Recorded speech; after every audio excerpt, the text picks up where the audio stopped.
दिगंबरा दिगंबरा श्रीपादवल्लभ दिगंबरा। या ठिकाणी आलेल्या सर्व भाविक भक्तांचं श्री गुरु नरसिंह सरस्वती स्वामी महाराज म्हणजेच दत्त महाराजांच्या वतीनं स्वागत करतो। का तर आपल्याला वाचवायचं त्यांनी हातात घेतलेलं आहे आणि त्यांना भक्तांची जरुरी आहे, त्यासाठी त्यांच्या वतीने मी पहिल्यांदा आभार मानतो। त्यानंतर आमच्या ट्रस्टतर्फे आभार आहे, आमच्या परिवारातर्फे आणि आमच्या सर्व सेवेकऱ्यातर्फे ह्या ठिकाणी स्वागत आहे। आज या ठिकाणी जे तुम्ही आलाय हे सांगली जिल्ह्यात तासगाव तालुक्यात शेवटचं गाव आहे, टोकाचं आडवळणी गाव आहे। आडवळणी शेतात आपण आलोय। आज जवळजवळ मला वाटते की चंद्रपूर, इकडे सिंधुदुर्ग, इथनं रत्नागिरी, इकडं मुंबई आणि इकडं लातूर, उस्मानाबाद, नांदेड ह्या भागातनं तुम्ही आलायसा। इथं सुखानं किंवा फिरायला कोण आलंय का? हे स्थान बघायला सुद्धा कोण आलेलं नाही, देवासाठी सुद्धा कोण आलेलं नाही। सत्य सांगतोय मी, तर हे आता जे फिरायला लागलोय आपण हे काय हौसनं फिरतोय काय? कोण सुखानं समाधानानं फिरत नाही। का फिरायला लागलोय ह्याचा परिपूर्ण विचार करा। आहे आपल्याला अनंत अडचणी ते आपल्याला काही कळत नाही, दिशा दिसत नाही म्हणून आंधळ्यासारखं फिरू नका। हे कुठेतरी फिरणं थांबलं पाहिजे का चालूच राहिलं पाहिजे? सांगा, बोला, विचारलेल्या प्रश्नाचं उत्तर द्या। थांबलं पाहिजे आणि हे थांबायचं असेल तर परिपूर्ण आपण बुद्धीनं विचार करायचा आहे आणि मग हे कुठेतरी थांबायचं सुद्धा भगवंताने इथं नियोजन केलेलं आहे आणि त्याचा लाभ आपल्या कुटुंबाला, आपल्या घरातल्या सर्वांना आपण देऊ शकतो। आता इथं जे ज्या शोधात तुम्ही आलाय ते सगळ्या मनोकामना, इच्छा पूर्ण होतात आणि हे पूर्ण व्हायसाठी आपण बी त्या पद्धतीत जायला पाहिजे। आज माणसाकडं काय मिळत नाही, आम्ही तुम्हाला काही देत नाही, भस्म सुद्धा मी चिमटभर देत नाही। जी काय प्राप्ती द्यायची आहे ती परमेश्वराची आणि तुमचं सान्निध्य आहे आणि हे सान्निध्य प्राप्त करत असताना आपण मानव म्हणून भगवंताकडे गेलं पाहिजे का नाही? सांगा बरं। आपण कुठं चुकतो हे आपल्यालाच कळत नाही आणि नुसतं फिरायला लागलोय आपण, काय उपयोग आहे? नुसता त्रास झाला की मानवी त्रास वागायचं असुरासारखं कसं परमेश्वर जवळ घेतील ह्याचा बी विचार करायला पाहिजे जरा। तर आज असू द्या, ज्या काही घटना झालेल्या त्या ते जीवनात झालेलेच आहे त्या। आज आमच्याबद्दल बोलायचं म्हटलं तर त्रास तुम्ही जे सोसलाय, प्रत्येकाला वाटतं की बाबा आपलं थोडं ऐकून घ्यावं, चार गोष्टी मार्गदर्शन करायला परवानगी नसताना सुद्धा आपण करतोय। का तर अनेक घरं उद्ध्वस्त होणारे थांबवती, त्यासाठी एवढा धाडसी निर्णय बी इथं घेतलाय आणि सगळ्यांना माहित आहे की बाबा चांगला कार्यक्रम आहे, अनेक दुःखी लोकांचं निवारण होतंय, त्यासाठी आपण प्रबोधन थोडंसं घेतलंय, जास्त वेळ बी काय नसतंय। आज जो त्रास तुमच्या पाठीमागं आहे त्या त्रासाचं प्रमाण आम्ही काय भोगलंय ह्याचा विचार फक्त तुम्ही केला असा तरी तुम्ही म्हणशीला की बास आमचा त्रास काय नाही, फक्त तुम्ही सांगशीला जसं आम्ही चालतो। 151 भाग बघितलाय का कुणी? जरा हात वर केलं तर आभार आहे। ठीक आहे, बऱ्याच भक्तांनी बघितलाय। बाकीच्यांना माझी विनंती आहे, मी माझं स्वतःची हिस्ट्री काय लई सांगत बसत नाही, पण घडलेले एक ना एक शब्द इथं सत्य बोलावं लागतो। का तर प्रत्यक्ष महाराज असतात, कुठलीही गोष्ट बोलून आम्हाला काही कुठलं अवडंबर माजवायचं नाही। मी सर्वसामान्य शेतकरी कुटुंबातला आहे, मी महाराज म्हणून कधी घेत नाही आणि महाराज नाही, महाराज एकच आपलं दत्त महाराज, हेच लक्षात ठेवा। तर 151 मध्ये व्हिडिओ पूर्ण बघा, माझ्या जीवनाची कुठं कुठं काय झालं, कसं कसं धक्का सोसलं, कसा कसा प्रपंच उद्ध्वस्त झालं, यामध्ये पूर्ण वर्णन केलेलं आहे आणि हे सत्य घटना आहे। आणि त्यानंतर ही जी काय झालं जीवनात, आज माझ्यात मी अंधश्रद्धेच्या विरोध काम करणारा माणूस, म्हणजे असल्या गोष्टी पटायला नाही, कारण बाधा भूत पिशाच्या असल्या गोष्टीवर मुळेच विश्वास नव्हता आणि फक्त देव आई मानत होतो। पण देव कुठं? फोटो दिसला किंवा मंदिरात गेलं की देव, पाया पडले की संपलं, त्याच्या पुढचं जाण्याची काय गरज आहे? आणि एवढं काय ह्याच्यात आपल्याला माहित नाही नसतं। हितवर देवाचं म्हणजे हे होतं आम्हाला। आणि पुन्हा दैवयोग असा असतो की भगवंताला जे करून घ्यायचं आहे ते त्यांच्या लीला असंख्य असते आणि त्या लीलेत कधी कोण कसा अडकतो हे ब्रह्मदेवाला कळत नाही। मग आमच्यासारख्या सर्वसामान्य माणसाला तर अजिबातच समजू शकत नाही। आणि हे त्रास जे होतो, काय गोष्टी परमेश्वर त्यांच्या जवळ घ्यायसाठी सुद्धा त्रास करते ती, हे सुद्धा माझ्या स्वतःच्या अनुभवावरनं सांगतो। सगळ्यांनाच तसं होतंय असं काय नाही, प्रत्येकाचं वेगवेगळं गणित असतंय, पूर्वजन्माचं संचित असतंय, ह्या जन्मात आपल्याला ते फेडावे लागतंय, काय काय जाणून बुजून त्रास होतो, काही आसुरी शक्त्या आता बराचच प्रमाण वाढलंय ह्याचा सुद्धा त्रास व्हायला लागलेला आहे ती। तर हे कसलंही त्रास असू दे, पूर्वजन्माचा असू दे, ह्या जन्मातला असू दे, नाहीतर कुणी काय भानगडी लाख केलेले असू दे, त्याला न भेटा फक्त आज शरण जायचं म्हणलं तर असंख्य देवतेमध्ये एकमेव दत्त महाराजच फक्त यातनं बाजूला करू शकतील ही म्हणायला काय हरकत नाही का. तर ह्या आसुरी शक्तीला आज तुम्ही युट्यूबला बघताय, प्रत्येक प्रश्नाचा प्रत्येक वाक्याचा विचार करा. त्यामध्ये प्रश्न विचारताना आम्ही कुठलं खुल्यागत प्रश्न विचारत नसतो. मी अंधश्रद्धेच्या विरोध असल्यामुळं त्यांना खोचक प्रश्न असते ती. त्यावेळी ते शक्त्या सुद्धा बोलतात की तुम्ही कुठल्या देवाला भेटा का, तर नाही भेट. अनेक देव आहेत आपल्या धर्मात, हिंदू धर्मात सगळे देव कृपा करते ती नाही असं नाही. कोण मुक्ती देतील, सगळ्या गोष्टीत आहे शक्य, ऐश्वर देतील, पण त्या शक्तीबरोबर झटायचं किंवा ह्यांना त्रास देणं हे कार्य मात्र कोणतेही देव दत्त महाराज सोडलं तर करू शकत नाहीत. फक्त आज आम्ही हे बी अनुभव घेतला, एखाद्या युट्यूबमध्ये व्हिडिओ आहेत बघा, त्या अनेक देवतेंची भक्ती तुमची झाल्यामुळं ते देव काय करतात की वाया कुठलीही भक्ती जात नाही. गुरुची असू द्या, तुमच्या कुठल्याही सद्गुरूच्या असू द्या किंवा देवाच्या असू द्या, ह्या भक्तीमुळं काय होतं की ती देव देवता तुम्हाला मुख्य दत्त प्रभूंच्या सानिध्यात पाठवायचं महान कार्य करते ती.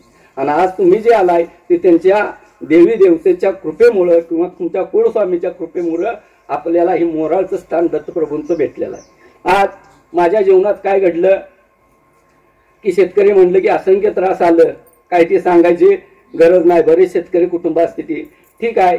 व्यवसाय होता, व्यवसायात चालू, 95ला लग्न झालं, त्रासाच्या बाजू थोड्या असायच्यात. जन्म म्हणलं की माणसाचा त्रास असतो.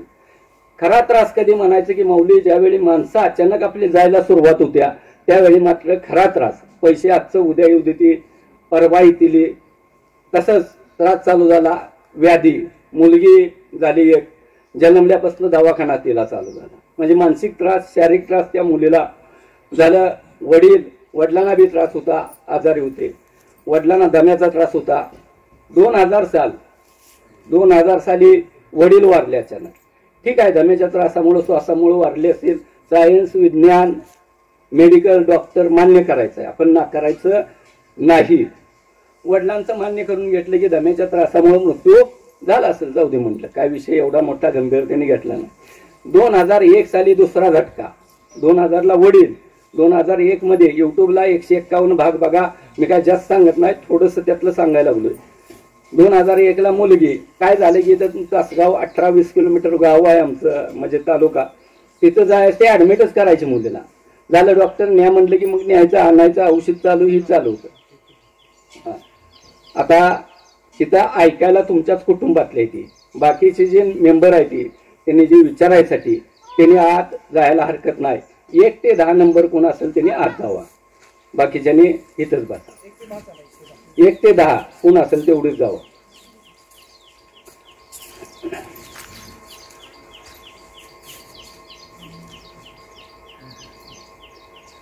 मुलगी 4 वर्षाची मुलगी होती. शेवटपर्यंत चालता आलं नाही, नुसतं असं बोटाला धरायचं आणि मग ती चालायची. म्हणजे किती अपमान, किती दुःख भोगलं 4 वर्ष बघा. ते झाला विषय. एक दिवशी असंच जास्त म्हणजे त्याला त्रास व्हायला लागला म्हणून दवाखान्यात ऍडमिट केलं. तिथं मुलगी संपली. 2001 मधली दुसरी घटना झाली.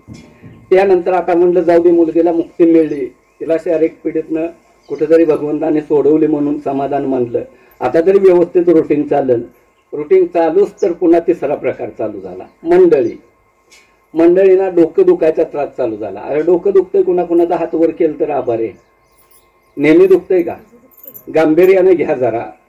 का तर माझ्या बाबतीत घडलंय ते अनेकाच्या बाबतीत घडू नये म्हणून महाराजांनी हे सांगायसाठी ठेवलंय, म्हणायला हरकत नाही. डोकं दुखतंय म्हणलं की इथं मांजरड्याचा दवाखाना झाला, फरक पडना. तासगावला MD डॉक्टर आहेत जाधव म्हणून, त्यांचं ट्रीटमेंट झालं, तिथंही काय फरक पडना. त्यांनी न्यूरोलॉजी सर्जन म्हणजे मेंदूचं किंवा डोक्याचं जे स्पेशलिस्ट असते ती त्यांची चिठ्ठी दिली. विक्रमसिंह जाधव म्हणून आहेत मिरजला. त्या ठिकाणी ऍडमिट केलं. ऍडमिट केल्यावर ट्रीटमेंट चालू झालं. ट्रीटमेंट चालू झाल्यानंतर आता दवाखान्यात मोठे असले की माणसं भेटायला येतातच. तशी 2 वयस्कर माणसं आली, आमच्या संबंधित मांजर्डे गावचीच होती ती. आणि आल्यानंतर मला वर भेटली, मंडळींना बघितलं आणि सांगितलं की भालू जरा खाली ये म्हटले, तुझ्याशी बोलायचं आहे. खाली गेलो. म्हटलं बोला की दादा, म्हटलं काय विशेष? तर काय नाही बाबा म्हटले. मी अजून ते भ्रमातच होतो की असं काही नसतं, ही त्याचा काय विषय कुठला नव्हता. म्हणले अरे 4 वर्ष झालं बघतोय तुला एवढा त्रास आहे, तुझ्या पाठीमागं काय लागलंय का बघ. ती मुलगी पळून जाते काय म्हणा ना, जरा त्याला धरा, त्याला रिंगण मारा म्हणावं तिथे.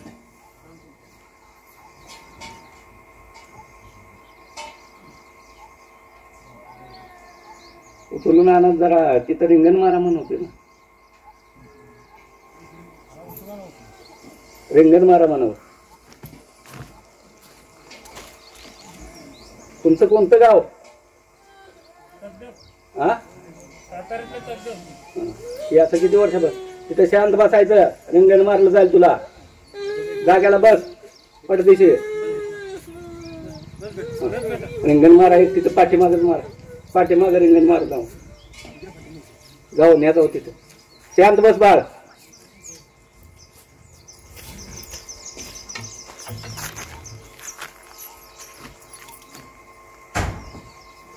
बस तिथे खाली बस.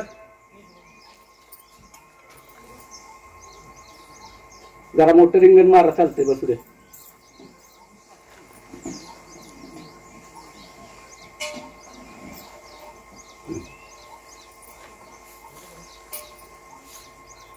खाली बस, खाली बस.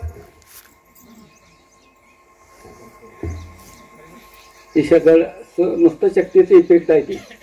2-2, 3-3 माणसांना ऐकत नाही. शरीरात संचार झाल्यावर बघायला गेलं तर लहान मुलगी सहज आपण असं ढकलून दिलं तर पडू शकतो. ठीक आहे, असू दे, थांबल बहुतेक, फक्त इफेक्ट आहे ती. मुलगी वाढली त्यानंतर मंडळीला सांगितलं की ते अरे तुला म्हणले 4 वर्ष झालं त्रास आहे, तुझ्या पाठीमागं काय लागलंय का बघ. आणि हे ज्यावेळी त्या माणसाने सांगितलं त्यावेळी मात्र किती विद्वान आणि किती ज्ञानी पंडित असला, अशा ठोकरा दरदरच्या भेटल्या की मग मात्र अशा गोष्टीवर लक्ष केंद्रित होतंय. आणि ती ज्ञानी माणसं होती, काय अडाणी नव्हती. आणि मग मला वाटायला लागले की आपल्या पाठीमागं खरंच काय लागलंय का. आता लागलंय का काय, हे अचानक उठून काय फुकुट्यातनं लगेच उठले की सरळ होतंय असं नाही. की बघायचं कुठं ही कोडं, त्यांनी काय नाव बिव सांगितलं नव्हतं कुठं बघायला जा म्हणून. आता बघायचं कुठे हे पुढं चाललं. पण भगवंताची कृपा आगाध असते. आमच्या जीवनात ज्या घटना घडवल्या त्या महाराजांच्या कृपेनुसारच घडत गेल्या. आत्ता जी सांगितलं तो पुतण्या आहे. त्रिकाल ज्ञान आणि दिव्य दृष्टी आहे. लहानपणापासून त्रिकाल ज्ञान काय असतंय किंवा दिव्य दृष्टी काय असते हे आम्हाला कल्पना नव्हती, त्यातून आम्ही अज्ञानी. पण यांना जमिनीतलं पाणी, आज पानाडे आपल्या शेतात येतो, पॉइंट दाखवतो. पण हे धंदा नाही, आता बंद केलेला आहे. आम्ही कुठं फिरायचा वेळ नसतोय. तर इथं आमच्यात पाणी बघायचं म्हणलं की तो लहान होता 8-10 वर्षाचा. त्याला फक्त अगरबत्ती लागते. आणि अगरबत्ती झाली की पुढचा कुठल्याही व्यक्ती जर आपल्या घरात आला, मी अंधश्रद्धेच्या विरुद्ध मी परीक्षण भरपूर केलेलं आहे आणि मग विश्वास ठेवलेला आहे. असा सजासजी विश्वास तुम्ही ठेवचेला, पण मी ठेवणारा नव्हतो. तर अगरबत्ती लावली की मग सांगणार काका यांची लांबडी पट्टी अशी दिसते, झाडं मोठी असतील तर झाडं दिसते ती, आणि अमक्या अमक्या ठिकाणी 3 प्रवाहाचं पाणी, 1 प्रवाहाचं पाणी तिथं दिसतंय. मी त्या माणसाला विचारायचो की बाबा लांबडी पट्टी आहे का, झाडं आहेत का जमिनीत. तो आहे म्हणून सांगायचा. मला काय वाटायचं की आपल्या घरात आल्यावर नाही कसं म्हणायचं, म्हणून दबावात ही होय म्हणत असेल. मग त्यांना सांगायचं की ठीक आहे बाबा, पॉईंट दाखवायला आम्ही येतो. पॉईंट म्हणजे 6 इंचीचं बोर असल्यामुळं ते दाखवायला जाणं कर्तव्य असतंय. आणि तिथं गेलं की मग डोक्यात फिट ठेवलेलं लांबडी पट्टी, झाडं, एका कोपऱ्यात पाण्याचं. गेलं की ते तिथं खून करणार. ते कोण आहे काय त्यांच्यासोबत, कोण आहे बरं, असू द्या, बसू द्या. 11:30च्या दरम्यान घेऊन येतेला खाली. तिथं कोणतर माणसं असतील आमची, त्यांना उचलून आणायला सांगा. त्याचा थोडा वेळ असंच करणार आहे. जाऊ दे, तिथं बसा. 11:30ला बरोबर आणा. नामस्मरण चालू होते त्यावेळी बघू आपण. लांबडी पट्टी आहे का, तर ही स्वतः इथनं सांगितल्याला डोक्यात ठेवायचं. तिथं गेलं की उभे उभे असायचं. बरं, ती एक बाय चान्स घडतं. शेत काय गोलच असं असतंय असं नाही. पुन्हा मी सांगायचो त्या व्यक्तीला की बाबा बोर मारताना गाडी आली की आम्हाला बोलव, का तर एखादा शेतकऱ्याचं नुकसान होऊ नये. मी स्वतः शेतकरी होतो, बघितलं मी पाण्याची काय कंडिशन. मग ते माणूस बी आनंदानं बोलवायचं. मग स्वतः जायचं गाडीवरनं, तिथं बोर मारताना स्वतः थांबायचं. याने 1 पडदा सांगितलाय, तो 1च लागलाय का, 2 सांगितले का, 2 लागली ती का, 3 लागली ती का, हे मात्र ह्याचा अभ्यास 1-2 पॉईंट केला नाही. 3 महिने जवळजवळ फिरून केलेला. आणि 3 महिन्यात जेवढं पॉईंट उन्हाळ्यात झालं 2003च्या काळात, त्यावेळी मात्र सगळ्याला पाणी लागलेलं. मग मात्र कळलं की आपल्या पुतण्याला जमिनीतलं पाणी कळू शकतंय, म्हणजे एखाद्यानं नेला तरी बी काय हरकत नव्हती त्यावेळी. ठीक आहे म्हणून. आणि त्याचा उपयोग परमेश्वरी कृपेनं मला सहज कुठं आला, दवाखान्यात आला सहज. आता हिने सांगितल्यानंतर वाटलं की आपल्या पुतण्याला जमिनीच्या खालचा 1000 फुटावरचं जिथं बोरचं पाणी दिसतंय तिथं आपल्या घरातली काय अडचण दिसणार. पुतण्या आजोळी होताना निमणी म्हणून गाव आहे तासगाव तालुक्यात, फोन लावला. संतोष म्हटलं आपल्या घरातलं काय दिसतंय का बघा. तर बघून सांगितले काका आपल्या घरा शेजारी एक बांध आहे, त्या बांधाला मला काहीतरी दगडाचं खेळ 2 आहेत, त्या खेळ्यात काहीतरी उरलेलं दिसतंय. ठीक आहे म्हटलं तू तासगावमध्ये ये, मी तासगावमध्ये येतो, मी काढतो. मी अंधश्रद्धेच्या विरोध असल्यामुळे त्याला काय भीती मला वाटली नाही. आणि दवाखान्यात पेशंट चांगलं होतं मंडळी, काय अडचण नव्हती. पाहुण्यानं म्हटलं उद्या जेवण येऊन येतो. घेऊन आलो. 11 ते 20 कोण असेल त्यांनी जाऊ.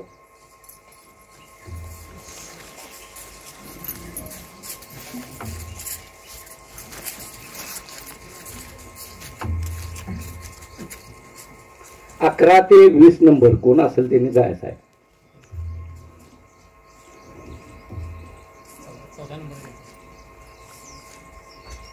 किती नंबर आहे तिच्यावर जावा की मग. 11 ते 20 मध्ये 14 बसतंय.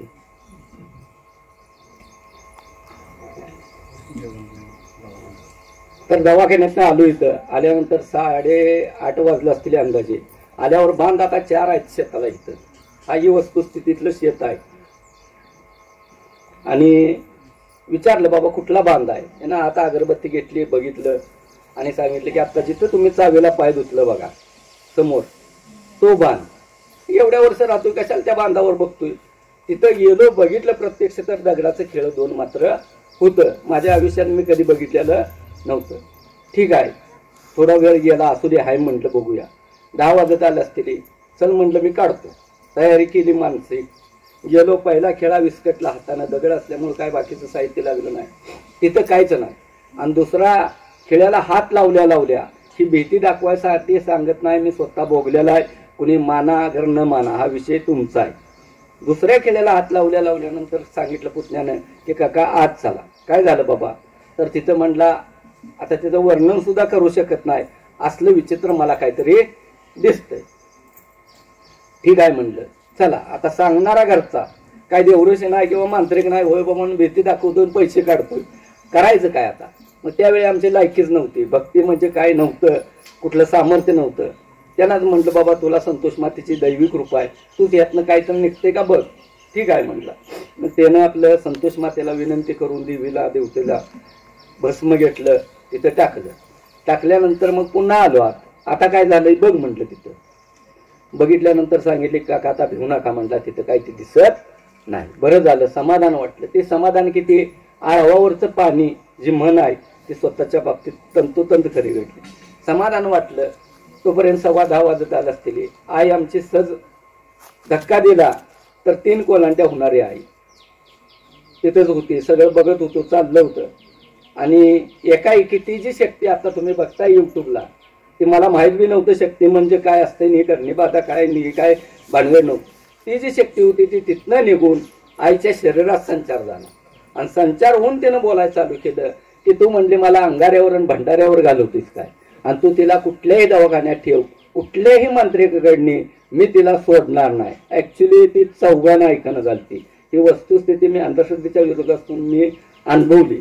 आणि मग तिनं शेवटचं वाक्य वापरलं की रात्री 12 वाजेपर्यंत काय होतंय तेवढं बघ. 1.5 तास राहिला होता बार. आणि चांगल्या स्थितीत असणारी मंडळी 11:15 दवाखान्यात संपल्या. एवढं दुःख कोणी भोगलंय काय ह्यात. झाला विषय प्रपंचाचा घोल झाला. मग मात्र पुन्हा काय प्रपंच आता हे माती बिती झाली, त्यात विषय लोकांनी लगेच घेतला की आता ह्याचं काय तर बघायला पाहिजे, अंक पाहिजे. फक्त मी अंधश्रद्धेचा अभ्यास केल्यामुळं, वाईट शक्ती स्वतः बघितल्यामुळं एकच निर्णय लोकांच्या पुढे सांगितला की प्रपंच जर देवाला पाहिजे असता तर त्याने टिकवला असता. एक मुलगी राहिली असती तरी मी राहिलो असतो संसारात, वडील असतं तरी बी राहिलो असतो, मंडळी असती तरी बी राहिलो असतो. जिथं देवालाच माझा प्रपंच नको आहे तिथं मी करणारा कोण. वाईट शक्ती काय आहे ती मी स्वतः डोळ्यानं बघितलं. देव आता भेटू दे अगर न भेटू दे, मला दृष्टांत होईल ही सुद्धा सत्य सांगतो मी, कल्पना केलेली नव्हती. आता ही जीवन राहिलंय ते त्यांच्या कृपेनंच वाचलंय. आता भक्ती मार्ग करायचा झालं. भक्ती मार्ग म्हणजे काय, अरण्यात गेलो प्रपंच सोडला असलं काय करायची गरज नाही.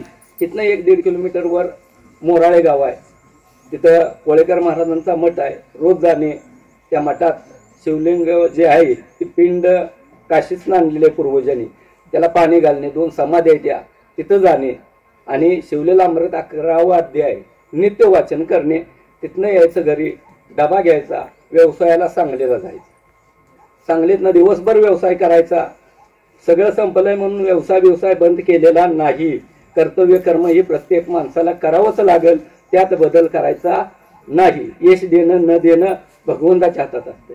तिथनं संध्याकाळी यायचं, जेवण करायचं आणि गावात एक ठिकाणी ग्रंथ वाचायचा यायचा. हा नित्य नियमक्रम झाला चालू. मग कोण काय म्हणतंय, कोण काय म्हणतंय, खुळं म्हणतंय का येडं म्हणतंय, इकडं बघत बसलो नाही. आपली श्रद्धा, आपला भाव काय असायच ते होऊ दे. बरीचशीच माणसं म्हणली की मला अरे उद्याच्याला तुला सांभाळणार कोण, काय होयाचं तुझं.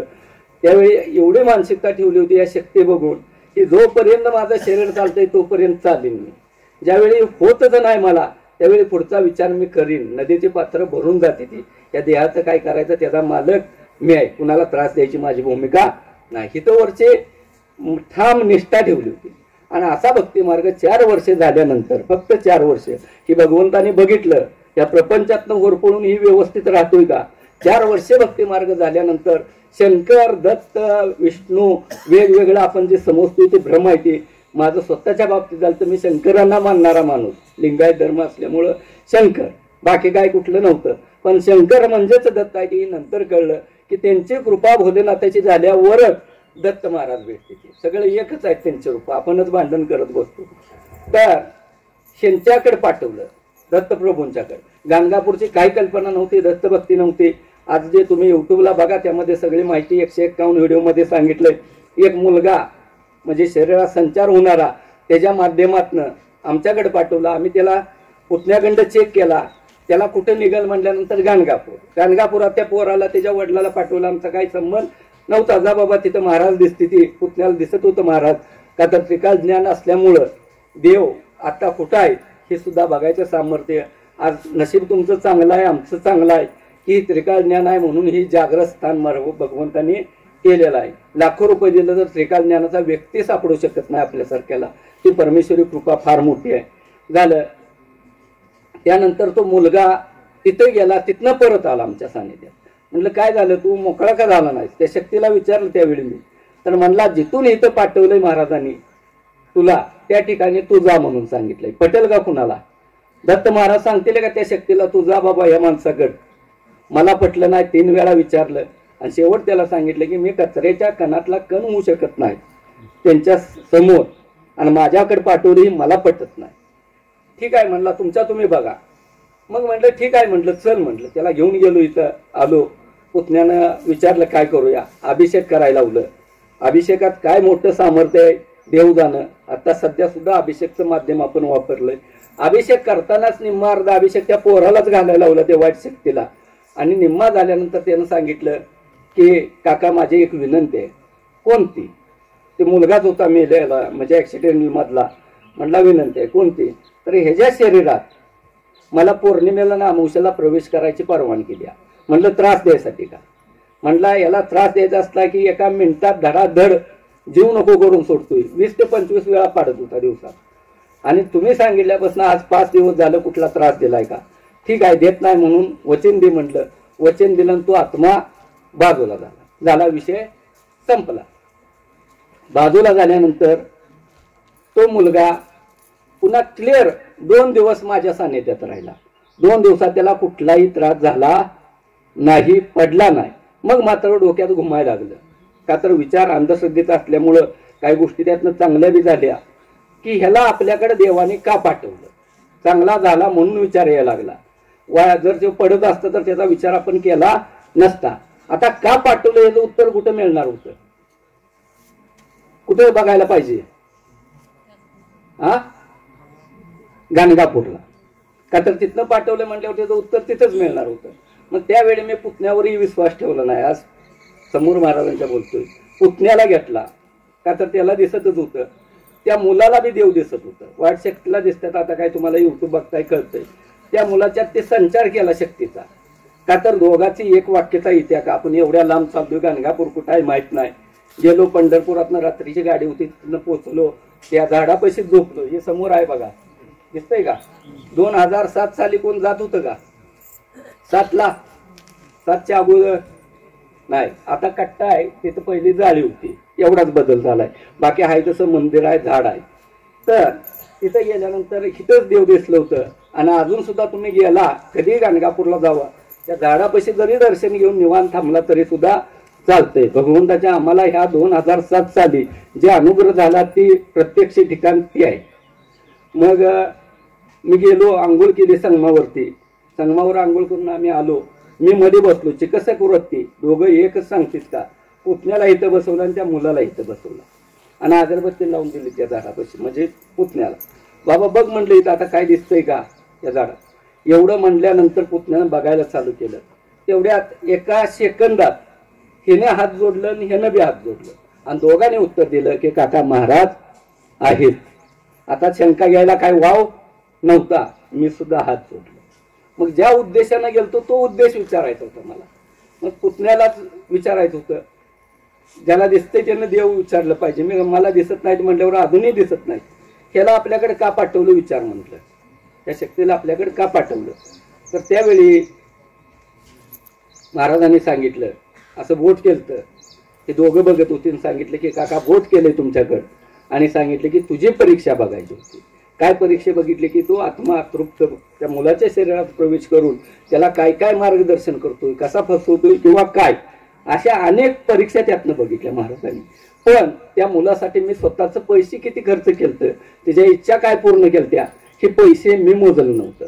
त्याच्यात एका रुपयात मिंद नव्हतो. आणि जिथं आपण मिंद नसतो किंवा दोषी नसतो आणि जिथं आपण पवित्र असतो तिथं माणसं सोडा, जग सोडा, देवाला सुद्धा भ्यायची गरज नसते. पण आपण पावित्र्यवान पाहिजे. आणि त्यावेळी माझी स्थिती होती. 4 वर्षे ही भक्ती मार्ग घडल्यामुळे कुठंच मिंद गाणं त्या मुलाच्या बाबतीत ठेवलं नव्हतं. मग मात्र महाराजांना विनंती केली,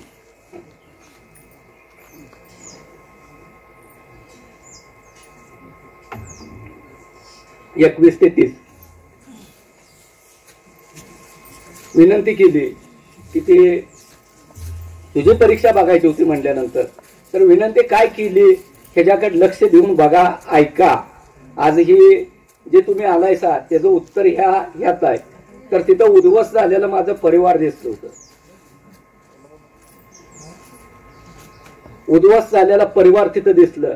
आणि ते परिवार दिसल्यानंतर महाराजांना विनंती केली की प्रभू म्हटलं, अशा ज्या वाईट शक्ती, त्या मुलाकडे बोट करून दाखवलं, अशा ज्या वाईट शक्ती असतात की त्याच्यामुळं एखादा व्यक्ती मृत्युमुखी पावतो आणि एखाद्याचं कुटुंब उद्ध्वस्त होतं.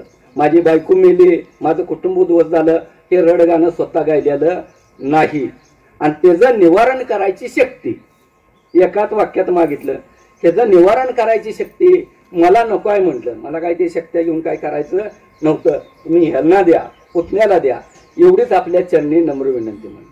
आणि हे म्हणल्यानंतर क्षणात महाराजांनी त्या शक्त्या प्रदान केलेल्या त्या 2007 साली त्या पुतण्याला दिसत होत्या, त्या मुलाला दिसत होत्या. दोघांनी सांगितले की काका शक्ती आल्या. त्या समाधान वाटलं. जगाच्या कल्याणासाठी आपल्या माणसाला मिळलं, बाद झालं, जाऊ दे. पुन्हा दुसरा प्रश्न, एकावर समाधान राहत नसतो माणूस. दुसरा प्रश्न विचारला की प्रभू म्हटलं अजून एक विनंती आहे माझी. तर कोणती? आम्ही म्हणलं एक संतोष मातेचं मंदिर बांधणार आहे, त्या ठिकाणी तुमचं नेहमी वास्तव्य व्हावं, एवढीच विनंती. मावशी बोल घालवा, बाहेर जावा, बाहेर जावा, तुम्ही पटदिशी बाहेर जावा, जावा. तिथं बोलायला आलाय का? 100 माणसातनी अडचणी होते. त्या जन्माचं 15 वर्षाचं रेकॉर्ड काढून सांगायचं असतं. उठा, बाहेर बसा, जावा, जावा, माग बसा, तुम्ही दोघं बी. समजतंय का? उठा म्हटलेलं, बसा, जावा, पाठीमागे जावा.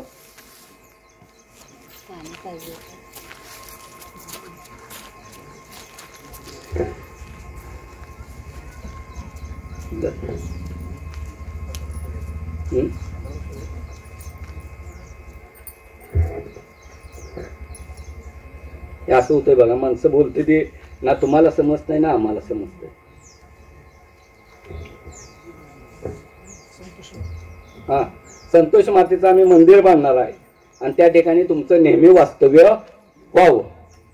त्यावेळी महाराजांनी सांगितलं नेहमीच शक्य नाही. शक्य नाही म्हणल्यानंतर मात्र वाईट वाटलं. एवढा सगळा संवाद चांगला जुळून आला आणि नाही म्हणल्यानंतर मात्र वाईट वाटलं.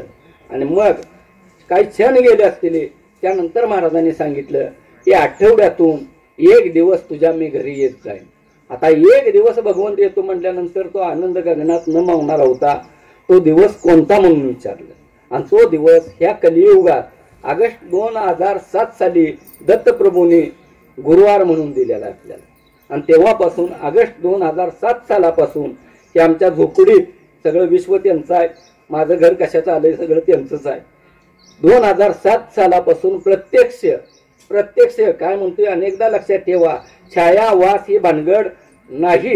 प्रत्यक्ष श्री गुरु नरसिंह सरस्वती महाराज म्हणजेच दत्त महाराज या ठिकाणी विराजमान असतात का नाही मी सांगते म्हणून डोळ्यावर विश्वास ठेवायची काही गरज नाही. आज गाणगापूरला कोण कोण गेलंय 12ची आरती कुणी पाहिलेली आहे तिने हात वर करा.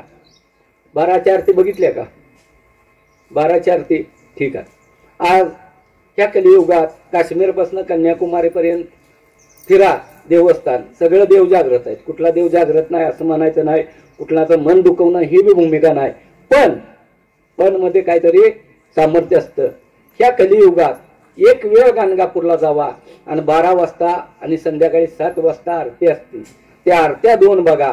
ह्या आरत्या बघितल्या तर तुम्हाला 3 प्रश्नाची उत्तर मिळू शकते. ती 3 प्रश्न आता ज्यासाठी आलाय तुम्ही त्या 3 प्रश्नाची उत्तर मिळू शकते. ती पहिला प्रश्न, खरोखर कलियुगात देव असतात का? हे गाणगापूरला समजू शकतं. दुसरी गोष्ट, खरोखर कलियुगात ही वाईट शक्ती असती का? हे जे उदाहरण प्रत्यक्ष डोळ्याने बघायला मिळतंय. आणि तिसरी गोष्ट, जर या अशा आसुरी शक्ती असतील तर मात्र त्याच्यावर मात करणारं किंवा त्यांना काबूत ठेवणारं किंवा त्यांना नाहीस करणं किंवा त्यांना मुक्ती देणं ही कार्य कलियुगात दत्तप्रभू करतात का? हे जे उदाहरण तुम्हाला गाणगापूरला बघायला मिळतंय. आरतीला बघितले का? त्या वाईट शक्ती आपल्या युट्यूबला जसं आत्ता बघताय ते कार्य दत्तप्रभूंचं गाणगापूरला चालू होतं. ही प्रत्यक्ष नरसिंह सरस्वती महाराज असताना त्यांच्या काळात ही पिशेचाना दूर करणं, व्याधीतून असंख्य लोकांना मुक्त करणं, त्यांच्या मनोकामना पूर्ण करणं हे कार्य दत्तप्रभूंनी केलं.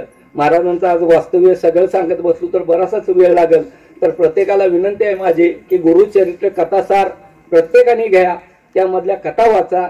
म्हणजे दत्त महाराजांचं महात्म्य काय आहे, किती कृपा केलेली आहे ती हे बी तुम्ही बघू शकता. आणि आता सध्याच्या काळात गुरुचरित्रापेक्षा कैक पटीनं या ठिकाणी कार्य बघायला मिळतंय. हे फार मोठं आपलं भाग्य आहे.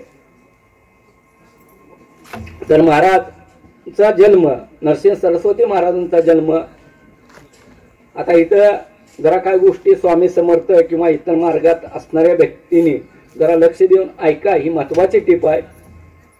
त्रिमुखी दत्त महाराज मूळ अवतार, त्यानंतर पहिला श्रीपाद वल्लभ, नंतर नरसिंह सरस्वती महाराजांचा अवतार वाशिम जिल्ह्यात मूर्तिजापूर तालुक्यात कारंजा गावी झाला. त्यानंतर स्वामी समर्थ मानलेला.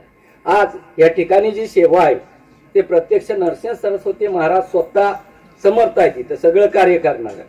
आणि तिने गुरुचरित्रात जरी वाचलं तरी तुम्ही असंख्य कार्य नरसिंह सरस्वती महाराजांनी केली ती तरी सुद्धा या ठिकाणी भक्ती मार्ग मूळ दत्तप्रभूंचा सांगितला जातो. ह्याच्या मागचं कारण लक्षात ठेवा. बरेच जण म्हणते की मी स्वामी समर्थांचं करतोय, मी श्रीपाद वल्लभांचं करतोय, मी नरसिंह सरस्वती. सगळं एकच आहे. पण मूळ जी त्रिमुखी दत्त महाराज आहे ती त्यांना मानून त्यांची सेवा करा. त्यांची जर सेवा केली, त्रिमुखी दत्त महाराजांची दिगंबरा दिगंबरा श्रीपाद वल्लभ दिगंबरा हा मंत्र त्रिमुखी दत्त महाराजांना पोचतो, श्रीपाद वल्लभांना पोचतो, नरसिंह सरस्वती महाराजांना पोचतो आणि स्वामी समर्थांना सुद्धा पोचतो. त्यामुळं मूळ तुम्ही धरायला शिका. आज अभिषेक जी सांगितलं जाते ती आम्ही नरसिंह सरस्वती महाराजांचं करा म्हणून सांगत नाही. म्हणजे भेदभाव मानू नका की स्वामी समर्थ वेगळं आम्ही समजतोय आणि ही वेगळं. तर नरसिंह सरस्वती महाराजांचं न सांगता त्रिमुखी दत्त महाराजांचं करा.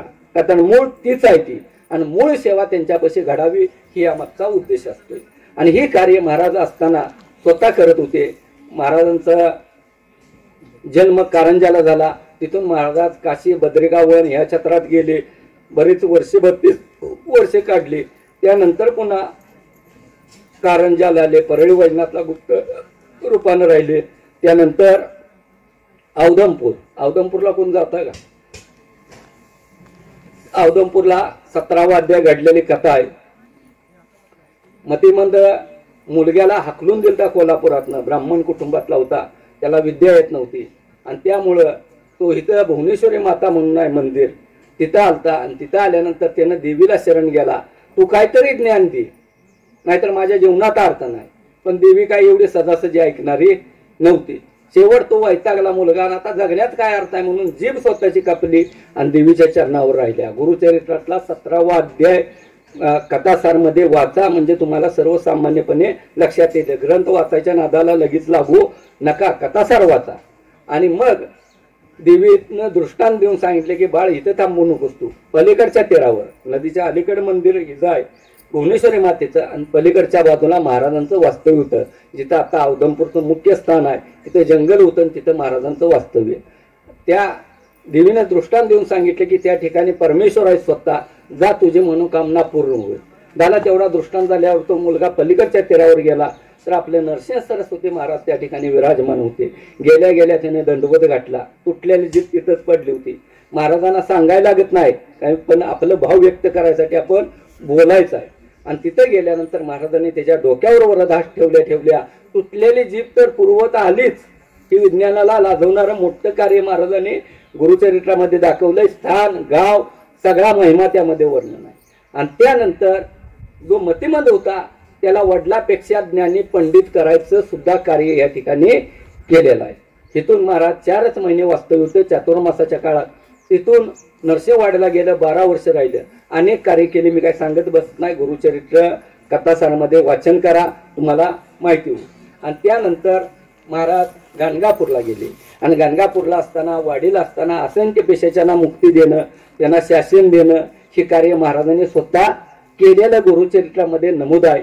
आणि तेच कार्य आज गाणगापूरला जर बघितलं तर आत्ताच्या काळात या कलियुगात 650 वर्ष झालं महाराजांचं गुप्त रूपान आहे. रोज चालतं, बघितलंय का? संचार झालेला 12च्या आरती कुणी कुणी बघितल्या? जरा हात वर केलं तर आभार आहे. तिथं संचार बघितलाय का? हे कार्य मात्र दररोज चालतं.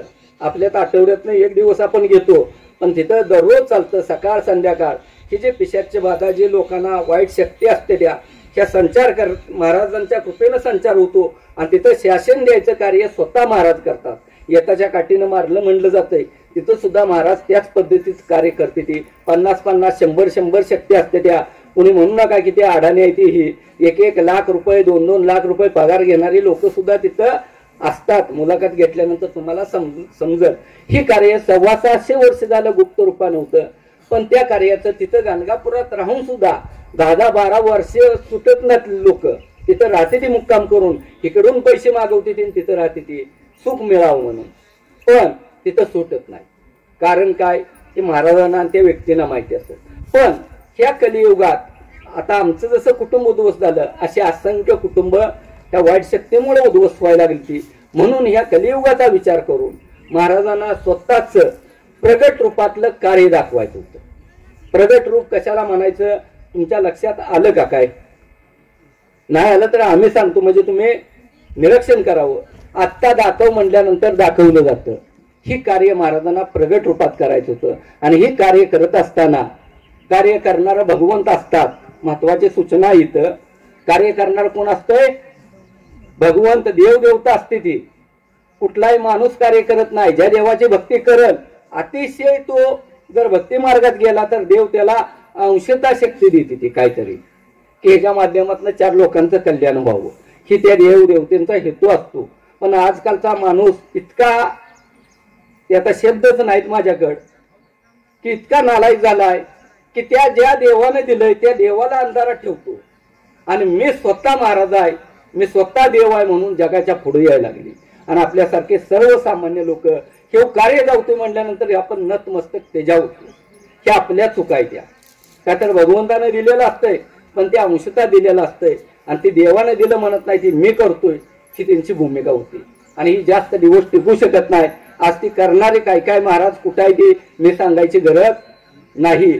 बघताय तुम्ही, प्रत्येक TV चॅनेललाही येते कोण कुठं आहे कोण कुठं आहे कुठल्या वयात आहे की काय. आता शास्त्र सांगायचं गरज नाही, त्यांच्याबद्दल आपल्याला काय बोलायचं अधिकार नाही. पण देवाला कुणी फसवून चालत नसतं. थोडे दिवस चालतं पण ती पूर्णता संपतं. ती बाक आबरून निलाम होते त्याची, तिथवर त्यांना धक्का देत असते ते परमेश्वर. तर हे कार्य जे गुप्त रूपानं होतं ते प्रगट रूपात करायचं होतं दत्तप्रभूंना, आणि त्यांना व्यक्तीची गरज होती. आता 600 वर्षात काय व्यक्ती जगात नव्हत्या का? भरपूर असतेल्या, पण काय लीला होती आमच्या बाबतीत कोण असतं. त्यांना प्रगट रूपात कार्य करत असताना 2 व्यक्तीची गरज होती. आज त्रिकाळ ज्ञान असणारा एक पुतण्या आणि आमची का गरज झाली की कशालाच भिक्षा गाठली नाही आम्ही आणि कशाचा स्वार्थ ठेवला नाही. इथं करोडपती आला आणि अब्जाधीश आला तरी हा या ह्याच्यावर बसायचा आहे. सगळ्याला नेम एकसारखंच आहे. ती भक्ती एकसारखीच तुम्हाला दिली जाते. त्याला वेगळी तो मोठा आलाय त्याला वेगळी अशी तत्व इथं नाही. आणि ही ठेवायचं सामर्थ्य आजकाल कुणाच्यात नाही. दुसरा विषय महत्वाचा गंभीर आहे की आज मनुष्य म्हणून जर जगायचं असेल आणि परमेश्वराची गाठ भेट व्हायची असेल तर त्यात अडफळता येणारी 2 गोष्टी आहेत. त्यातली पहिली गोष्ट मांसाहार आणि दुसरी गोष्ट मद्यपान. ह्या जोपर्यंत तुम्हाला 2 गोष्टी आहेत तोपर्यंत कुठल्याही देवाची भेट होत नाही. ही स्पष्टपणे आम्ही सांगतोय. ही सामर्थ्य कोण दाखवत नाही. का तर ही सामर्थ्य त्यानं दाखवली की दुसऱ्या दिवशी चूल यायची बंद होत्या. त्या महाराजांच्याकडे लोक जात नाहीत. पण आमची चूलच ठेवली नाही. आम्हाला कशाची गरज नाही. जे सत्य आहे ते सत्य तुमच्या पुढे सांगतोय. करा अगर न करा. तुमचं कुटुंब वाचवायचं असेल तर आमचं संपलंय. अनेकांचं उद्ध्वस्त होणारं कुटुंब वाचवायसाठी फक्त आम्हाला तिने एक दास म्हणून ठेवलेला आहे. मग फक्त भगवंत पाहिजे असेल तर ह्या गोष्टी पावित्र पाहिजे. आज पावित्र कशाला म्हणते ते हे मिळणं मुश्किल आहे. आज आपल्या घरात असंख्य बरेचसे लोक भक्ती मार्ग करते ती आणि काय लोक नको ते खाते ती. फरक का पडत नाही की खाणं पिणं जर घरात असेल तर देवाचं वास्तव्य होईल काय ह्याचा विचार करून बघा. होईल काय? आज या ठिकाणी युट्यूबला अभ्यास करा. अजून गेल्यानंतर 10 वेळा अभ्यास करा आणि बघा. युट्यूब मध्ये प्रत्येक वेळी विचारलंय की त्या वाईट शक्तीना तुम्ही कुठे असता तर पहिल्यांदा आम्ही घरात असतो म्हणते ती. आता कुठं असता? आम्ही बाहेर बोलतो. म्हटलीत का? बाहेर का जाता असा तर तुझं दत्त महाराज येते ती. ऐकले का? ही जरा ही वाक्य ऐका आणि मग विचार करा. आज दत्त महाराज इथनं काय केलंय मोराळ छत्र की इथं हेलपाट घालू नका. आम्हाला तुमच्याकडं स्वार्थ नको आहे कुठला. नाहीतर 11 वाऱ्या करा 11 वेळा काय द्यायचं ती द्या. दिघानं पैसे कमवलं असतं त्याची आम्हाला जरूरत नाही. फक्त तुमच्या घरी दत्त महाराज यायला तयार आहेत. दत्त महाराज आपल्या घरी आल्यानंतर सगळे अडचण संकट खडतरतात पूर्णपणे थांबणार आहे भक्ती मार्ग करून. हे पाहिजे का? मांत्रिकाचं दार पाहिजे? हा, भक्ती पाहिजे. आणि ही करायचं असेल तर आज दत्त प्रभू आपल्या घरी बोलवायचं म्हटल्यानंतर आपल्या घरात काय पाहिजे सांगा बरं? पावित्र पाहिजे का नको? पावित्र कशासाठी पाहिजे? माझा नियम आहे असं समजू नका तुम्ही की भगवंताचा महाराजांनी दिलेल्या आज्ञेचं सांगतोय मी तुम्हाला. आणि जिथं पावित्र भंग होतोय कशानं? मांसाहार मद्यपान. तुम्ही म्हणताला की घरात पाळतील माणसं, बाहेरनं खाऊन आलं तर चालेल का? पार्सल घेऊन घरात येतोय त्यामुळे त्याचा लाभ होत नाही. तुम्हाला करायचं असेल, परिवार वाचवायचा असेल आणि संकटातनं निघायचं असेल तर पूर्णपणे पाळा मांसाहार आणि मद्यपान. आणि हे पाळल्यानंतर तुम्हाला 5 गुरुवारनंतर प्रचिती आयुष्यात मिळणार नाहीत. एवढ्या प्रचित्या भगवंत द्यायला तयार आहेत. आज सुद्धा नामस्मरण केलं तर महिन्याभरात प्रचित्या तुम्हाला देते ती. मग एवढ्यावरनं विचार करा की देवच आपल्यात आल्यानंतर त्यांना काय मागायचं ते तुम्ही मागू शकताय. आमचा आडपाटा नाही. पण त्या मापानं भक्ती करा आणि महाराजांचा अभिषेक ही जी सेवा सांगितली जाते ती सेवा मात्र करा. आज ही 31 ते 40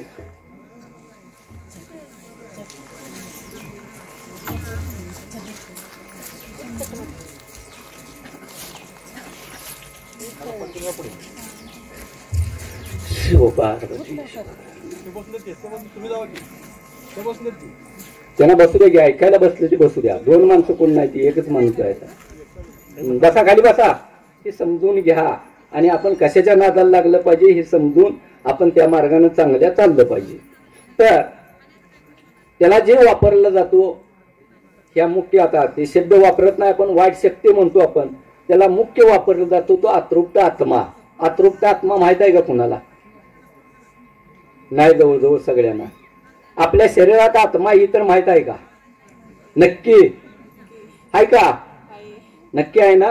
इथं काय शंका घ्यायची काम नाही. शास्त्रातनं मानून चालायचं आहे पुढं. आपला आत्मा कुणाला दिसलाय असं कोण आहे का? यात आहे का कोण? ही बी खरं आहे. बरोबर आहे का? आपल्या शरीरात असणारा आत्मा आपल्याला दिसत नसतोय. ठीक आहे. दुसरी गोष्ट, ही आत्मा म्हणजे काय आणि हे वाईट शक्ती म्हणजे काय, आणि अतृप्त आत्मा हे शब्द वापरलाय. लक्षात घ्या, अतृप्त आत्मा. आत्मा तर आहे हे तर मान्य झालंय आपल्याला.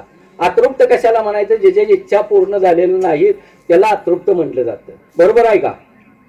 आता अतृप्त का होतोय आत्मा? तर हा भगवंताने अनमोल देह दिलाय आपल्याला.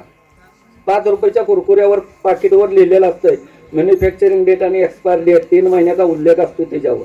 5 रुपयाचं कुरकुर बनवणारा एवढा ज्ञानी पंडित. मग इथं ज्या भगवंतानं अनमोल देह निर्मिती केली त्यानं काहीतरी आयुष्य मर्यादा आपल्याला दिल्या का नाही? नक्की का? यात शंका घ्यायचं वाव नाही. आणि तू आयुष्य मर्यादा घेऊन आपण पृथ्वी तलावर, मुलगी असू द्या मुलगा असू द्या, मानव म्हणून आपण जन्माला येतो. आणि जन्माला आल्यानंतर मानव म्हणून आपल्याला मध्येच हुक्या भरतात. बघतायसा पेपरला वाचतायसा, काय झालं? आई काहीतरी म्हणली म्हणून मी फास लावला, आई काहीतरी बोलली म्हणून रागानं विहिरीत जीव दिला, सासू सुनाचं भांडण झालं, सासू तर मरत्या नाही तर सून तर मरत्या. आपल्याला वाटतंय कसं मानसिकता सहन न झाल्यामुळे आपण मेलो की सगळं संपलं, आत्महत्या घडते. त्या पुन्हा ऍक्सिडेंट मध्ये मृत्यू होती. ती होतीच का नाही ऍक्सिडेंट मध्ये? तर ह्यांना काय होतंय की असं कृत्य घडल्यामुळं ना खालची गती असते ना वरची गती. की अतृप्त आत्म्याला सूक्ष्म देह प्राप्त होतो आणि त्या देहात ती त्याच ठिकाणी वावरते ती. आणि ही वावरत असताना मग आता हे आहेत का नाही याचा कधी अभ्यास संशोधन कधी केलंय का? तर ह्याचा बी विचार करा तुम्ही. समजून घेऊन आपण चालायचा आहे. ज्ञानी व्हा, भक्ती मार्ग करा. अगर आमचा न करा महाराजांचा, पण तुम्ही समजून तर घ्या नेमकं काय आहे. औषध एक आणि रोग एक असं करू नका. तर की अतृप्त आत्मा असतात का हे एक साधं उदाहरण जनरल नॉलेज मध्ये तुम्ही स्वतः बघू शकता. तुमच्या गावातनं जिल्ह्याला जाणार रोड आहेत का? काय आहेत का? तर त्या रोडला नुसतं लक्ष ठेवून बघा.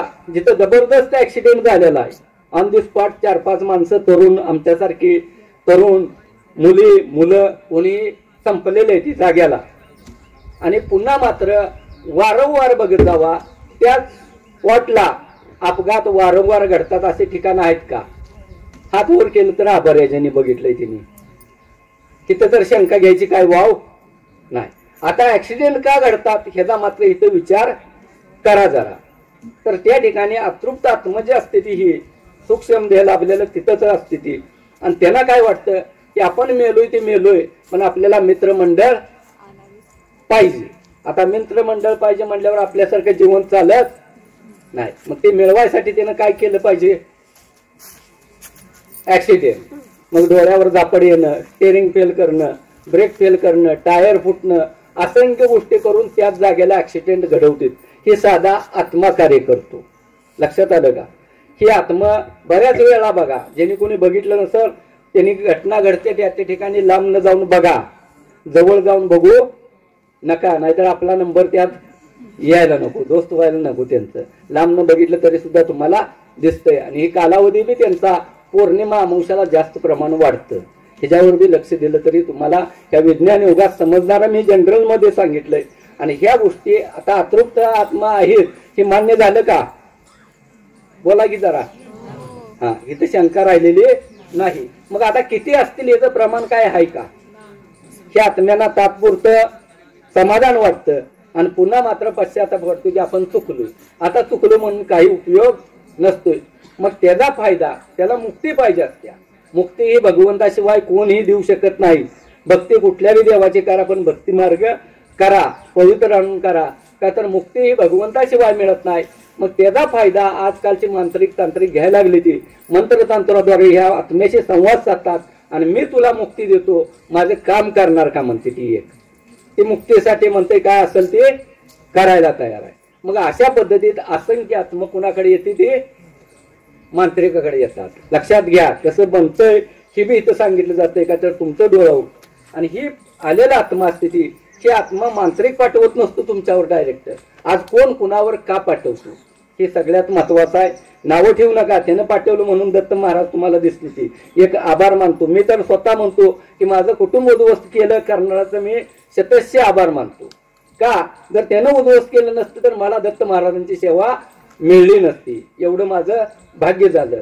तर आता ही का पाठवते ती, माणसांची मनोवृत्ती का होत्या. आजकाल शून्यातनं विश्व निर्माण करणारी लोक आहेत. झोपडीत राहणार असतो पण तो करोडपती त्याच्या सामर्थ्यावर बनतो. ही न बघवणारे दुष्ट प्रवृत्ती आपल्यात निर्मिती झाल्या. की आपल्या जवळचीच लोक असते ती. भलं मला मनगट्याला धरायची त्याला ताकद नसत्या, मग काय करायचं हे ऐकत नाही. मग ह्याला बिब माग काहीतरी लावायचं. मग या अशा मांत्रिक तांत्रिकाकडे जायचं आणि मग सांगायचं की हे माझं काम कर, काय असेल ते पैसे देतो. झालं. बिन आपलं समोर येता ही कार्य मांत्रिक करतोय. ते आत्म्याला विचारतोय कुणाला मुक्ती पाहिजे. एकापेक्षा एक पुढे येते ते. जा अमका अमकं नाव अमका अमकं गाव एवढं सांगितलं की तो अतृप्त आत्मा, आपल्या शरीरात असून न दिसणारा तो आत्मा आपल्या घरात दिसेल का. तेव्हा अदृश्य स्वरूपात आपल्या घरात येऊन आपलं पूर्ण कुटुंबाची विस्कटी करतो. मग त्यात मानसिक त्रास, शारीरिक त्रास, माणसं मारणं, जनावरं मारणं, उत्पन्न न येणं, ज्या ज्या काय गोष्टी तुमच्या घडत्यात त्या सगळ्या गोष्टी करू शकते ती. बोरचं पाणी सुद्धा थांबवू शकते, तिथं काय करू शकत नाही. त्याचा विचार करा. युट्यूब मध्ये एक शक्ती आहे बघा, तिला विचारलं तुम्ही काय करू शकता तेवढं सांगा. बोरचं पाणी आम्ही बंद करू शकतोय, मग बाकीचं काय अवघड आहे बोल म्हणते मला. म्हणजे एवढ्या शक्त्या वाईट विचित्र कार्य करत असते ती फक्त मुक्तीसाठी करते. ती पैशाची त्यांना हव्यास नसतो. काय लोक असते ती किरकोळ कारणावरनं वाद झालं तरी बी असं प्रयोग करते ती. काय जमीन दुमला पाहिजे असेल तरी सुद्धा त्याच्याकडं मिळावा, ही कुटुंबातला ही व्यक्ती संपावा म्हणून सुद्धा ही कार्य करत असते ती. आणि ह्या शक्त्या आल्या की आपल्या कुटुंबाची वाताहात लागायला वेळ लागत नाही. पण आपण 21व्या शतकात असल्यामुळं अशा गोष्टी मानत नाही. माझ्यावरूनच मी उदाहरण देतो. आणि ज्यावेळी परिस्थिती पूर्ण उद्ध्वस्त होती त्यावेळी इष्टीला जायला पैसे नसते ते, त्यावेळी आपण कुणाला तर म्हणतो की मला तिकडे जायचं आहे, 4 पैसे दे. ही परिस्थिती ती माऊली. म्हणून लक्ष देऊन बघा. ह्या वाईट शक्त्या अतृप्त आत्मा ही 100% आहेत. ही नाकारू नका. अनुभवातनं सिद्ध करून दाखवलंय तुम्हाला. आणि ह्या शक्त्या घरात आहेत का नाही. आज तुम्ही इथं बघायला आलाय, तुमचं पैसे पाहिजे ते किंवा आम्हाला हव्यास आहे अशातला अर्थ नाही. मी 10 वेळा व्हिडिओ मध्ये बी बोललोय, आता बी बोलतोय की जर कुणाला विचारायचं असेल तर तिने विचारायची सुद्धा आमच्यात गरज नाही. विचारा म्हणले की हजारो माणसं जायला लागली आणि बिनकामाचा त्रिकाळ ज्ञान असणाऱ्या माणसाला त्रास व्हायला लागला. तर ह्या शक्त्या आहेत का नाही. आज आपण देवदेवरशीच्या मांत्रिकाच्या नादाला न लागता, आमच्यावरही विश्वास न ठेवता, पुतण्यावरही विश्वास न ठेवता तुम्ही स्वतः शोधू शकता. त्यात काय अवघड विद्या नाही. त्या शक्त्या आहेत का नाही त्या आपल्या कुटुंबात सहजपणे तुम्ही बघू शकता. इथं विचारायची सुद्धा कुणी गरज नाही. पण इथली व्यवस्था चालावी म्हणून कुठेतरी आपण काय नाही काय किरकोळ म्हणून इथं सोय केलेली आहे. का तर विचारायचं असेल बाबा स्कॅनिंग खरंच करायचं आहे का. आज माणसाला आम्ही स्वतःच मी दवाखानाच परवा माझ्या मागे झाला की स्कॅनिंगला किती महत्व आहे की मला थोडक्यात कळलं की किडनीचा प्रॉब्लेम झाला म्हणून डॉक्टरने सांगितलं, प्लेटलेट्स कमी झाल्या. मग मात्र हिथला तुकडा असतो एक आपल्या हाडाचा, ते पाठवते मुंबईला. पैसे किती 21,000 रुपये एवढ्या तुकड्यात चेक करायला. आणि त्याने घेऊ दे 21,000. थोडासा त्रास होतो काढायला, स्वतः केलेला आहे. 21,000 गेल्यानंतर बी आपण काय म्हणतो तेवढा रिपोर्ट चांगला यावा. 21 गेलं त्याचं काय नाही, पण रिपोर्ट चांगला यावा. नशिबानं आपलं काय नव्हतं, महाराज होते, पण शारीर भोग जे आहे ते माणसाला भोगावा बी लागतो. परमेश्वराची भक्ती केली की मला सगळं मिळलं पाहिजे असं कोणी समजू नका. मी स्वतः 1 महिना ऍडमिट होतो, त्या सुद्धा महाराजांनी आज्ञा दिली की पूर्वजन्माचं जे शारीरिक भोग आहेत ते तुला भोगावं लागतील, त्यातनं मुक्त करणारा मीच आहे. ते स्वतः सांगितलं. आज मेलेली स्थिती होती, माझ्या जागेला एखादा दुसरा माणूस असता तर वाचला नसता. पण महाराजांनी ते पुढचं कार्य द्यायसाठी आणि पुन्हा हाय असं सेवेला घ्यायसाठी त्यांनी त्यातनं वाचवला. जीव देणारं बी तेच आहे, ते घेणारं बी महाराजांच्याच हातात आहे. त्यामुळं आपण भक्ती मार्गात राहावा ही विनंती. नाराज होऊ नका. लगेच काय मला मिळलं नाही की नाराज होणं हे तत्व नाहीत. आमचं एवढं गेलंय तरी आज आनंदानं आम्ही त्यांची सेवा. मला फक्त एकच आज्ञा दिल्या की लोकांना भक्ती मार्गाला लावायचं कार्य तू कर. लोकांच्या हृदयात भक्तीची ज्योत प्रज्वलित करणं हे तुझं कार्य आहे. आता हे प्रज्वलित काय लगेच सांगितलं की कीर्तन प्रवचन भरपूर ऐकता, पण जाग काय आपण होत नाही. पण इथलं एक प्रबोधन, इथलं कार्य बघितलं की संध्याकाळपासून नामस्मरणाला लागताय. हेच भगवंताचे महान गोष्ट आहे इथं. का तर जाग्याला क्विक ऍक्शन महाराज देते ती आणि प्रचिती दाखवायचं कार्य जर बनलं जगात तर ह्याच डोळ्यानं बघायचं आणि ह्याच डोळ्यानं ह्या कानाने ऐकायचं. ही कार्य महाराजांनी ठेवलेलं आहे. तर ह्याचा लाभ मात्र घ्या. तर ह्या शक्त्या आहेत का नाही ओळखायचं साधं सोपं गणित आहे. रोज आपल्या जीवनात त्रास घडतोच, बरोबर आहे का? असंख्य यातना आपल्या कुटुंबात असत्या. पण इथून गेल्यानंतर अभ्यास करा. फिरू नका बाहेर. देवदेवरशीनं आमच्या बी नादाला लागाय इकडे वारंवार येऊ नका. आपल्या घरातच त्रास आहे का हे ओळखायचं कसं? तर तिथनं गेल्यानंतर खुणा करा. कॅलेंडर आहेत का नवीन आता येथील आल्यानंतर घ्या आणि खुणा करा. पौर्णिमेचा आदला दिवस, पौर्णिमेचा दुसरा दिवस, त्याच पद्धतीत अमावस्याचा आदला दिवस, अमावस्याचा दुसरा दिवस. म्हणजे पौर्णिमेच्या पिरियडमध्ये 3 ते 4 दिवस आपल्याच कुटुंबात राहून लक्ष देऊन बघा आणि अमावस्येच्या पिरियडमध्ये 3 ते 4 दिवस आपल्या कुटुंबात लक्ष देऊन बघा. किरकोळ कारणावरनं टोकाचं वादविवाद होतात का? लक्षात घ्या. किरकोळ कारणावरनं टोकाचं वादविवाद होतात का? मानसिक टेन्शन वाढतं का? शारीरिक त्रास पौर्णिमा अमावस्याला आपल्या कुटुंबात कुणाला होतो का? आर्थिक नुकसान होते ती का? जनावर असली तर आजारी पडतात का? ह्या असंख्य गोष्टी. आज MPSC UPSC ला मुलं असते ती 1-2 मार्कात रिझल्ट होतात का? ही वारंवार घटना घडतात का? ह्याचा जर अभ्यास केला तर ही एक पौर्णिमा एक अमावस्या गृहीत धरू नका. काही लोकांना पौर्णिमेला त्रास होतो, काही लोकांना अमावस्याला त्रास होतो आणि काही लोकांना पौर्णिमेला बी त्रास होतो ना अमावस्याला बी त्रास होतो. ही प्रत्येक पौर्णिमा अमावस्याला जर आपल्या कुटुंबात त्रास होत असेल तर 100% आपल्या घरी हा अतृप्त आत्मा म्हणजेच वाईट शक्ती म्हटलं जातं हे आहे म्हणायला हरकत नाही. काय अवघड आहे का विद्या ही? जसं आत्मा ओळखायचं समजलं तसंच ही शक्ती आहे का तुम्ही समजू शकता. आता त्यानंतर दुसरी गोष्ट अशी येते की कुळस्वामी, कुळदेवता आहेत का नाही? आपलं अडचणीत आलं की पटदिशी नवस बोलता. देवा मला एवढं संकटातनं काढ, मी तुला अमकं देतो. झालं, देव तुमची वाटच बघत असतो, नाही तर त्याचं चालत नसतंय. पण देव म्हणतोय ठीक आहे, अर्थ हाक जाते त्यावेळी तुमची आणि ती कुळस्वामीने धावून येते आणि तुम्हाला संकटातनं तारते. का तर कुळस्वामीने संकटातनं तारणारी दैवत आहे, आपलं घर सांभाळणं. आणि त्यावेळी ते संकटातनं तारलं, संकटातनं बाहेर पडला तुम्ही की लगेच असं करताय, निघलो का नाही बाहेर? झालं, ते देव गेला वरच्यावर, ते नवस बी गेलं आणि सगळंच गेलं. ह्याचा परिणाम काय व्हायला लागले ते आज की त्या देवाचं नवस न पेटल्यामुळं ते दैवी कोप बी होत असते ते आपल्याकडे. आणि दैवी कोप झालं की मग मुला मुलीच्या लग्नात. अधिक माहितीसाठी स्क्रीनवरती दिसत असलेल्या कोणत्याही मोबाईल क्रमांकावरती संपर्क करावा किंवा व्हॉट्सअपवरती हाय टाईप करून पाठवावे. धन्यवाद.